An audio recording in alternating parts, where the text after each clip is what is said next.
Yo what's up guys, welcome to फिजिएस्ट्रो। तो आज के इस वीडियो में हम काइनेमेटिक्स को पूरी तरीके से कवर करेंगे और इसके basic and in depth analysis करने वाले हैं। तो ये पहला लेक्चर है, तो इसमें हम इसके बेसिक कॉन्सेप्ट्स को अच्छे से जान लेंगे, फिर अगले लेक्चर में लेवल को इंक्रीज़ करते चलेंगे। तो चलिए स्टार्ट करते हैं। सबसे पहले हम जान लेते हैं हमारे पास बेसिक्स में आता क्या है।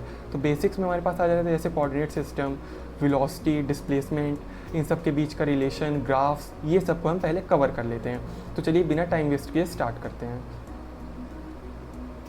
तो सबसे पहले हमारे पास आता है कोऑर्डिनेट सिस्टम। ये होता क्या है? तो देखिए गाइस, जैसे कि अगर हम अपने रियल वर्ल्ड को ही इससे कंपेयर करें तो कोऑर्डिनेट सिस्टम हमारी पोजीशन को बस बताने के लिए एक टूल है। और इसके भी बहुत सारे एग्जांपल हैं। जैसे हमारे पास जो हम यूज़ करते हैं वो होता है कार्टेशियन कोऑर्डिनेट सिस्टम।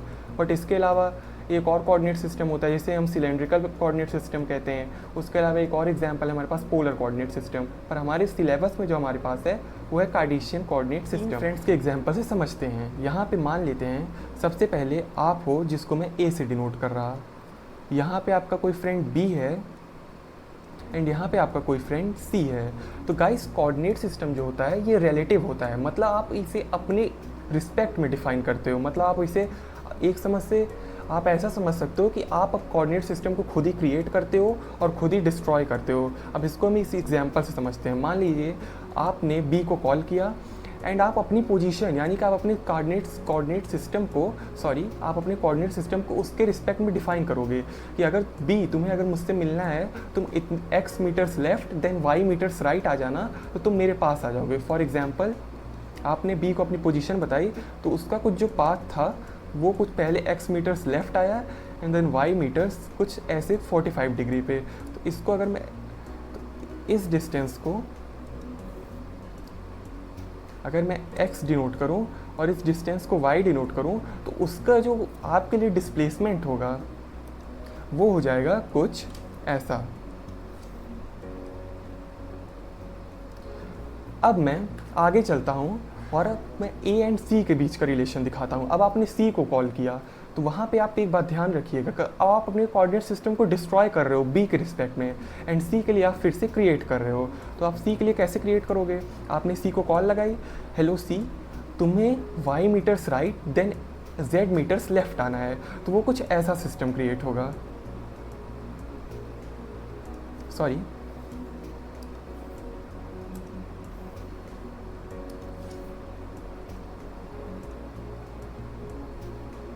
सकते हो कि ए एंड बी एंड सी कैसे ये तीनों एक 3D वर्ल्ड में एक दूसरे के लिए अपने कोऑर्डिनेट सिस्टम को डिज़ाइन एंड रीडिफाइन कर रहे हैं। तो आई hope you understand what is coordinate system and what it means for us.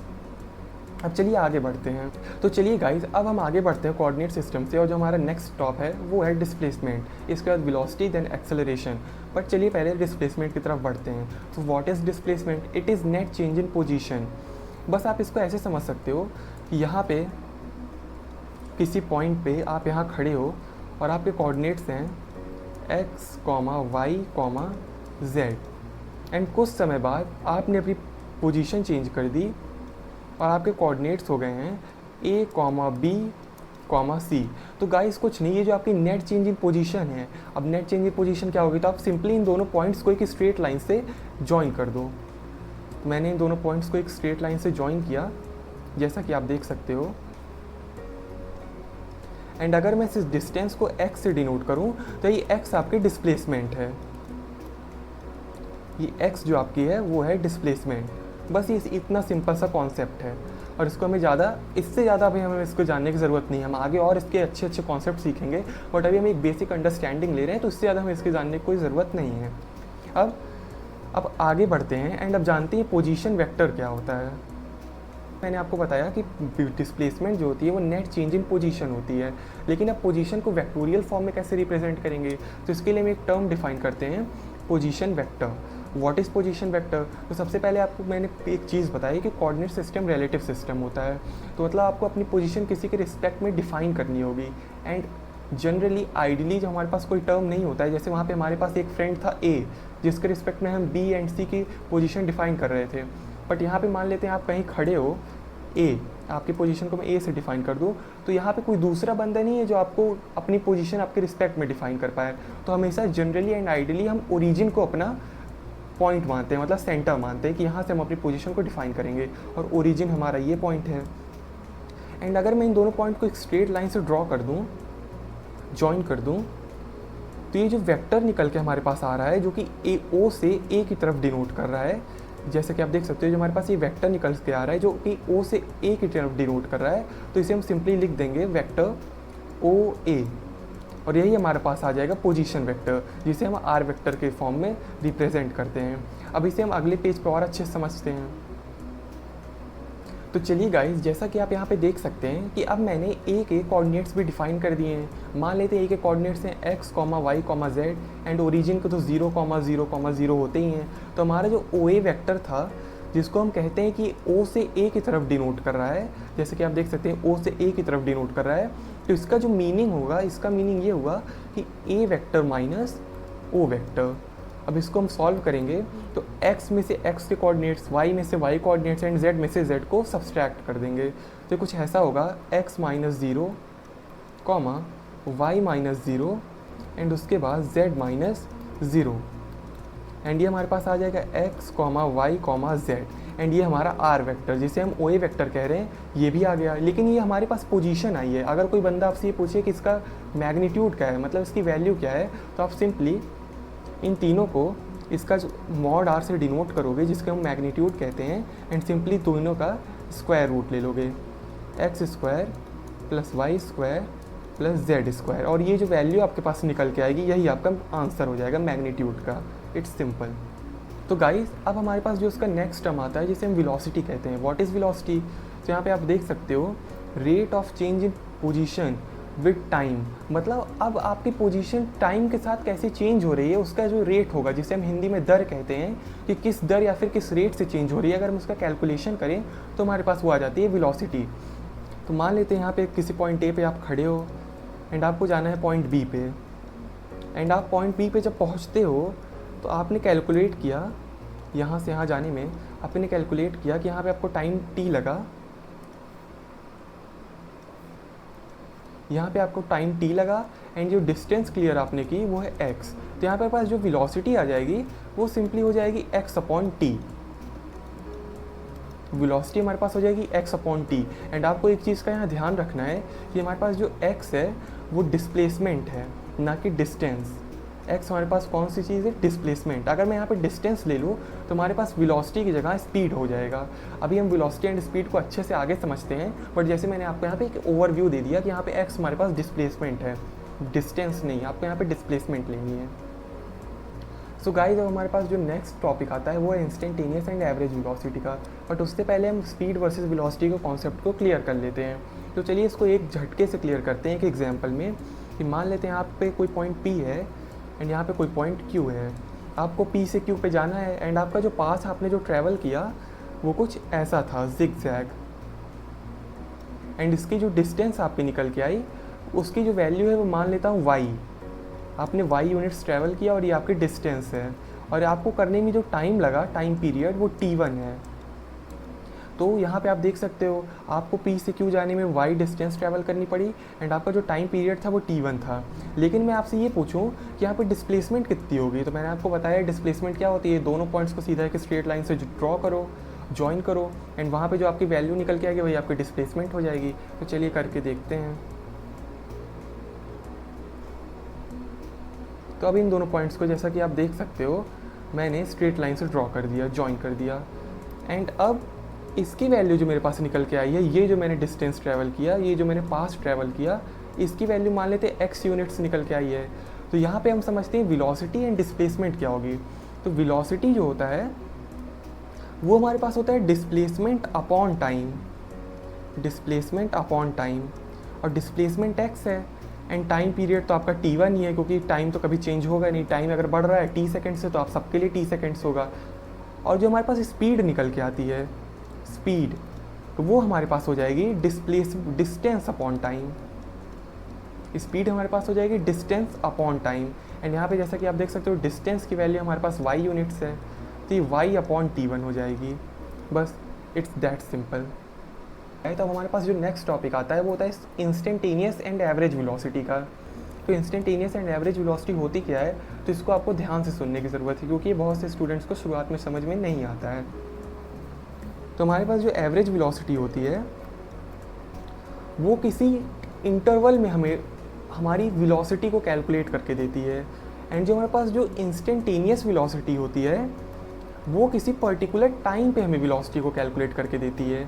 अब इसको हम एक एग्जांपल से और अच्छे से समझते हैं। जैसा कि मैंने आपको बताया कि एवरेज वेलोसिटी जो होती है वो किसी टाइम पीरियड t1 में उस पूरे सफ़र x डिस्टेंस जो हमने ट्रैवल किया है उसकी वेलोसिटी कैलकुलेट करके देती है। लेकिन मान लेते उस t1 टाइम में आपसे कोई ये पूछ ले कि बताओ इस सेकंड पे तुम्हारी वेलोसिटी क्या थी, मतलब इस पर्टिकुलर सेकंड पे अगर मैं जाऊँ तो उस समय तुम्हारी वेलोसिटी क्या थी, तो ये हमारा काम करती है इंस्टेंटेनियस वेलोसिटी। अब इसको एक एग्जाम्पल से और अच्छे से समझते हैं। तो यहाँ पर आप देख सकते हो कि मैं A से B तक मैंने ट्रैवल किया और जो मेरे पास जो डिस्प्लेसमेंट निकल के आई वो है x यूनिट्स, एंड मेरे पास जो टाइम पीरियड निकल के आया वो है 10 सेकेंड्स का। तो हमारे पास जो एवरेज वेलोसिटी हो जाएगी वो हो जाएगी delta v is equals to x upon 10। इससे ज़्यादा आपको जानने की कोई ज़रूरत नहीं है। हमारे पास जो एवरेज वेलोसिटी हो जाएगी वो हो जाती है delta v is equals to x upon 10। लेकिन अगर मैं यहीं पे आपसे एक दूसरा केस पूछ लूँ कि मान लेते हैं आपने 10 सेकेंड्स तो ट्रैवल किया, लेकिन छठे सेकंड पे आपकी वेलोसिटी क्या थी। जैसे कि आप देख सकते हो कि आपने जो 10 सेकंड ट्रैवल किए उस समय पे छठे सेकंड पे आपकी वेलोसिटी क्या थी, वो काम आपकी इंस्टेंटेनियस वेलोसिटी निकाल के देगी। एंड इसका भी फॉर्मूला सेम होता है delta x upon delta T.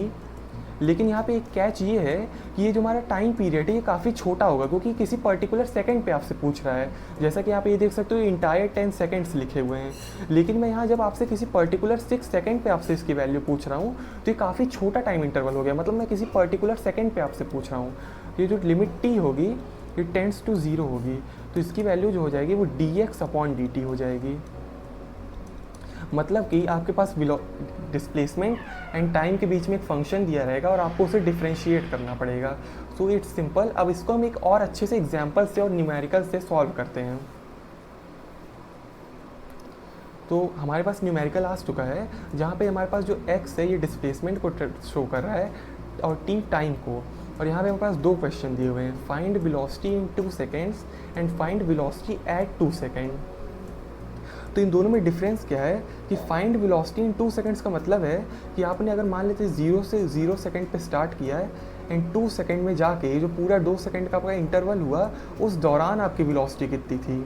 And ये जो तुम्हारा दूसरा क्वेश्चन है ये पूछ रहा है कि आपने जो 0 से 2 सेकेंड के बीच में जो डिस्टेंस ट्रैवल की, ये जो 0 से 2 सेकेंड के बीच में आपने डिस्टेंस ट्रैवल की उसमें दूसरे सेकंड पे, मतलब पर्टिकुलर दूसरे सेकंड पे आपकी वेलोसिटी कितनी थी, वो दूसरा क्वेश्चन हमसे ये डिमांड कर रहा है कि उस पर्टिकुलर t=2 सेकंड पे आपकी वेलोसिटी कितनी थी। एंड चलिए हम इसको सॉल्व करके देखते हैं। तो गाइस जब हम पहले क्वेश्चन को सॉल्व करते हैं तो जैसा कि आप देख सकते हो कि यहाँ पे फाइंड वेलोसिटी इन 2 सेकेंड्स पूछा है, तो ये कहीं ना कहीं हमें एवरेज वेलोसिटी की तरफ डिनोट कर रहा है। एंड एवरेज वेलोसिटी जो होती है हमारे पास वो होती है delta v is equals to delta x upon time period t। तो मतलब हमें सिंपली कुछ नहीं करना है, displacement at x equal to 2 second minus displacement at x equal to 0 second upon time period जो कि हमें 2 सेकेंड्स दिया हुआ है वो करना है। एंड इससे हमारे पास एवरेज वेलोसिटी की वैल्यू आ जाएगी। तो अब इसको कैलकुलेट कैसे करेंगे, तो गाइज आपको सिंपली इस इक्वेशन में टाइम की जगह 2 पुट करना है जहाँ हमारे पास t है। तो ये हो जाएगा 6 into 2 square minus 36 into 2 plus 6। And अब आपको 0 सेकेंड्स पे कैलकुलेट करने के लिए टाइम की जगह आपको सिंपली यहाँ पे 0 पुट करना है। तो हम यहाँ पे 0 पुट करेंगे, तो इसको मैं अलग कलर से आपको करके दिखा देता हूँ। तो ये हो जाएगा 6 इंटू 0 का square minus 36 into 0 plus 6। And ये टाइम पीरियड हमारे पास 2 सेकेंड्स है तो हम इसे 2 सेकेंड्स कर लेंगे। एंड अब इसे हम कैलकुलेट करते हैं तो हमारे पास हो जाएगा 24 minus 72 plus 6 minus 6 upon 2। And ये वैल्यू हमारे पास निकल के आ रही है -24। एंड यहाँ पे जो माइनस साइन है हमारी डायरेक्शन को दिखा रहा है कि अगर हमने direction positive direction x axis को मानी है तो ये नेगेटिव एक्स एक्सिस में है, तो आपको उसके ज़्यादा सोचने की ज़रूरत नहीं है, वो आगे मैं आपको बताऊंगा। लेकिन यहाँ पे जो हमारी एवरेज वेलोसिटी जो निकल के आई है उसका अगर मैं मैग्नीट्यूड ले लूँ तो 24 मीटर पर सेकेंड है। मतलब अगर आपने 0 से 2 सेकेंड्स ट्रैवल किए तो आपकी जो एवरेज वेलोसिटी है वो 24 सेकेंड है। तो हमने ऐसे पहला क्वेश्चन को सॉल्व कर दिया। अब दूसरे क्वेश्चन की तरफ बढ़ते हैं। पूछा है find velocity at t equals to 2 second. मतलब हम अभी भी एवरेज वेलोसिटी का फॉर्मूला लगाएंगे, delta x upon delta t. लेकिन यहाँ पे अब पर्टिकुलर किसी टाइम पर पूछ लिया है जो टाइम t टेंड्स टू 0 हो जाएगा, क्योंकि इसकी वैल्यू बहुत छोटी होगी। मतलब कोई आपको इंटरवल नहीं दिया है कि आपको 0 से 2 सेकेंड्स पे पता करना है, ये बहुत छोटा सेकंड, मतलब आपको किसी पर्टिकुलर टाइम पर पता करना है, t इक्वल टू 2 सेकेंड। तो ऑटोमेटिकली जो टाइम की वैल्यू वो 0 को टेंड कर जाएगी और इसकी जो वैल्यू हो जाएगी dx/dt हो जाएगी। मतलब आपको इस रिलेशन को डिफ्रेंशिएट करना है। तो हमने हमारे पास जो रिलेशन दी हुई है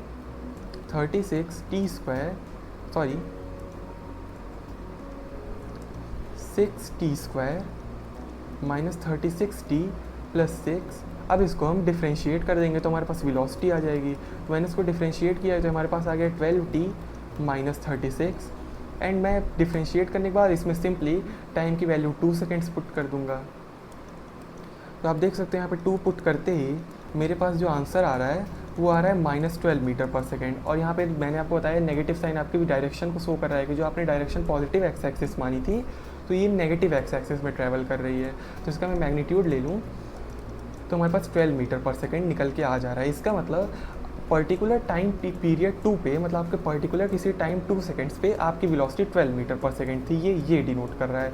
मतलब दोनों में डिफरेंस ये हुआ कि अगर आपने 0 से 2 सेकेंड्स ट्रैवल किए तो आपकी एवरेज वेलोसिटी 24 मीटर पर सेकेंड थी उस सफ़र के दौरान। लेकिन किसी particular time p equals to 2 seconds पे आपकी जो वेलोसिटी थी वो 12 मीटर पर सेकेंड थी, और वो भी नेगेटिव एक्स एक्सिस की तरफ, क्योंकि यहाँ पे आपको जो नेगेटिव साइन है वो आपकी डायरेक्शन को अपोज कर रहा है। मतलब अगर आपने पॉजिटिव एक्स एक्सिस को अपनी डायरेक्शन मानी है तो ये नेगेटिव एक्स एक्सिस की तरफ आपकी वेलोसिटी है। तो गाइस अब हम आगे बढ़ते हैं अपने नेक्स्ट टॉपिक की तरफ जो कि है एक्सेलरेशन। What is acceleration? तो जैसे कि हमारे पास वेलोसिटी होती थी rate of change in position with respect to time, तो हमारे पास हो जाएगा rate of change in velocity with respect to time. मतलब आपकी जो वेलोसिटी है वो कैसे टाइम के साथ चेंज कर रही है। एंड यहाँ पे भी सिंपली हम इसको देखते हैं। मान लेते हैं आप किसी पॉइंट ए पे आपने स्टार्ट किया एंड आप पॉइंट बी पे ख़त्म कर रहे हो। यहाँ पे आपकी वेलोसिटी जो इनिशियल वेलोसिटी थी वो u मीटर पर सेकेंड थी एंड आपकी जो फाइनल वेलोसिटी थी वो v मीटर पर सेकेंड थी। एंड आपको ये टाइम ट्रैवल करने में, मतलब ये डिस्टेंस ट्रैवल करने में जो टाइम पीरियड लगा वो t सेकेंड्स था। यहाँ पे जो आपकी average acceleration average and instantaneous की हम आगे बात करेंगे। जो आपकी एक्सेलरेशन है वो v minus u upon t हो जाएगी। यानी कि आपकी जो एक्सेलरेशन में चेंज हुआ वो यहाँ पे v था एंड यहाँ पे u था, तो v माइनस यू, एंड कितने टाइम में हुआ वो t सेकेंड्स था, तो v minus you upon t। अब इसको आगे और अच्छे से समझते हैं। तो गाइस अब हम चलते हैं इंस्टेंटेनियस एंड एवरेज एक्सेलरेशन की तरफ। तो जैसा कि मैंने आपको बताया इंस्टेंटेनियस एंड एवरेज एक्सेलरेशन का कॉन्सेप्ट बिल्कुल same to same ditto instantaneous and average velocity की तरह है। अब मैं इसको सिंपली एक्सप्लेन तो नहीं करूँगा क्योंकि इससे हमारा टाइम वेस्ट होगा, क्योंकि एकदम सेम टू सेम वही कॉन्सेप्ट है। मैं इसको आपको एग्जाम्पल के थ्रू करके दिखाता हूँ। तो हमारे पास जो है वेलोसिटी एंड टाइम के बीच में रिलेशन दिया हुआ है एंड अगर मुझसे यहाँ पूछा है find acceleration at t equal to 3 seconds at t equal to 3 second, मतलब कि अगर मैं एक्सेलरेशन को हमेशा डिनोट करता हूँ acceleration is equals to change in velocity over the time period t, and since यहाँ पे किसी पर्टिकुलर टाइम पे पूछा है तो अपने आप ही टाइम की वैल्यू 0 को टेंड कर जाएगी। तो ये निकल के हमारे पास आ जाएगा dv/dt, यानी कि हमसे ये इंस्टेंटेनियस एक्सेलरेशन पूछा है। तो पहले हम यहाँ पे एक्सेलरेशन का रिलेशन निकालते हैं। जैसे कि यहाँ पे हमने आपको दिखाया कि dv/dt होगा, तो मुझे वेलोसिटी को डिफ्रेंशिएट करना है विद रिस्पेक्ट टू टाइम। तो हमारे पास रिलेशन दी हुई है velocity is equals to 6t³ minus 12t² plus 3। And अगर मैं इसको टाइम के साथ डिफ्रेंशिएट कर दूँ तो हमारे पास एक्सेलरेशन निकल आती है 18t² minus 24t। And simply जैसा कि हम पहले करते थे t की वैल्यू यहाँ पे 3 सेकेंड्स पुट कर देंगे। t की वैल्यू 3 सेकेंड्स पुट करते ही हमारे पास ये 9 हो जाएगा एंड 24 इंटू 3, और ये निकल के आ जाएगा हमारे पास 90 मीटर पर सेकेंड स्क्वायर। एंड सिंस यहाँ पे कोई नेगेटिव साइन नहीं है, मतलब अगर हमने ये माना था कि एक्सेलरेशन पॉजिटिव एक्स डायरेक्शन में है तो ये पॉजिटिव एक्स डायरेक्शन में है, क्योंकि यहाँ पे कोई नेगेटिव साइन हमारी डायरेक्शन को अपोज करने के लिए नहीं है। एंड इसका जो मैग्नीट्यूड हो जाएगा t इक्वल टू 3 सेकेंड्स पे, मतलब एक पर्टिकुलर टाइम पे वो हमारे पास हो गया 90 मीटर पर सेकेंड स्क्वायर। सो यहाँ पे हमने एक्सेलरेशन को भी सीख लिया। एंड अभी ये हमारे पास बेसिक्स हैं, अभी हम इसको और भी डिटेल कॉन्सेप्ट को आगे समझेंगे। ये हमारे पास एक बेसिक वीडियो है कि मान लेते हैं आपके बेसिक्स स्ट्रॉन्ग नहीं है तो हमने इसको एक ओवरव्यू दे दिया है। हमारे पास आ जाते हैं फार्मूलाज। तो ये फार्मूलाज आपने अपने 10th क्लास में और 9th क्लास में तो पढ़े ही होंगे, बस एक बार इसको हम ऊपर से देख लेते हैं कि v is equals to u plus a t, s is equals to u t plus half a t square, v square is equals to u square plus 2as। यहाँ पे v जो है अपनी वही final velocity, u initial velocity, a acceleration, t time period, s distance, इन्हीं सब चीज़ों को डिनोट कर रहा है। तो ये कोई it's not that a big deal. तो इसको हम आगे चलते हैं और इसको कुछ ज़्यादा मुझे बताने की ज़रूरत नहीं है, हम इसको कॉन्सेप्ट इसके फॉर्मूला के थ्रू सीखते हैं एक क्वेश्चन लगा के। तो हमारे पास क्वेश्चन दिया हुआ है, a body is given an acceleration of 5 metre पर सेकेंड स्क्वायर। तो यहाँ पे हमने एक्सेलरेशन दे दिया गया है। एंड आप क्वेश्चन के साथ ही जो चीज़ें आपको पता चल जाए उसको नोट करते चलो।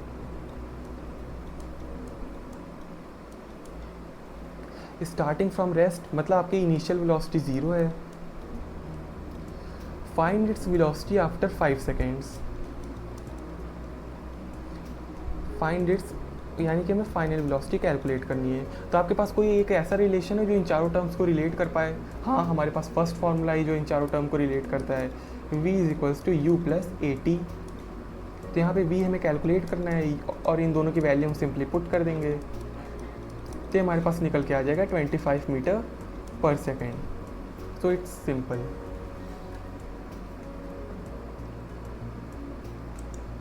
एंड गाइस, अब इन दोनों क्वेश्चन को सॉल्व करते हैं। हमारे पास डिस्प्लेसमेंट एंड टाइम के बीच में रिलेशन दिया हुआ है और जैसा कि लिखा भी हुआ है, displacement is varying with time according to the given equation.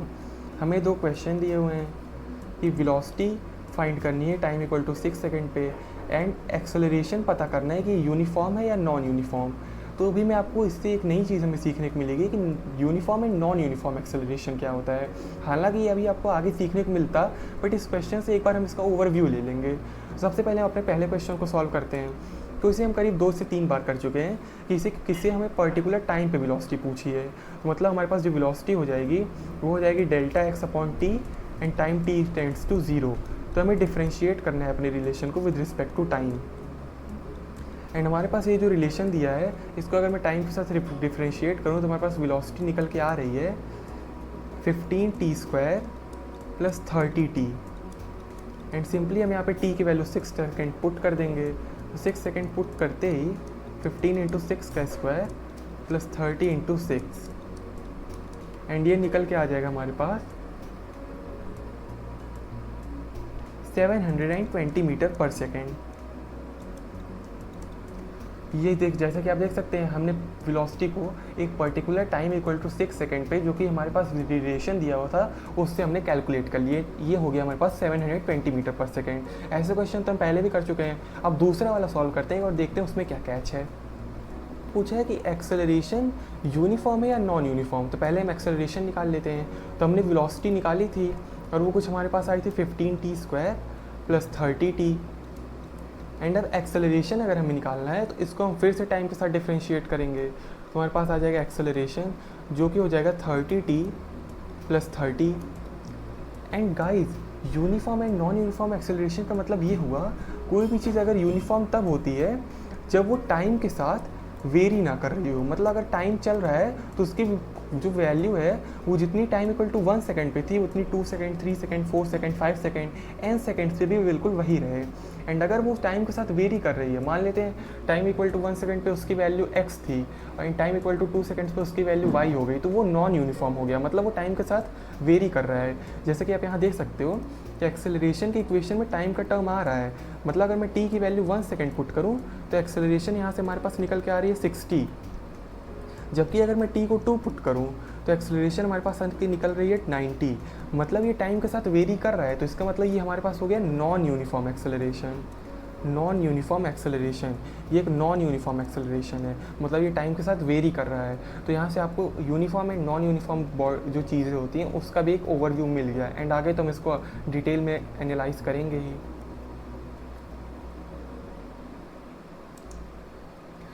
तो ये क्वेश्चन आपके लिए होमवर्क है, और मैं इसको अगले वीडियो में इसको सबसे पहले सॉल्व करके आपको दिखाऊंगा। तो आपको इसका जो आंसर है इसको कमेंट सेक्शन में कमेंट कर देना है, और अगर आपका आंसर सही हुआ तो मैं उसको पिन भी कर दूंगा। तो इसके साथ मैं चलता हूँ। I hope you enjoyed the session. Please subscribe to the channel. Good bye.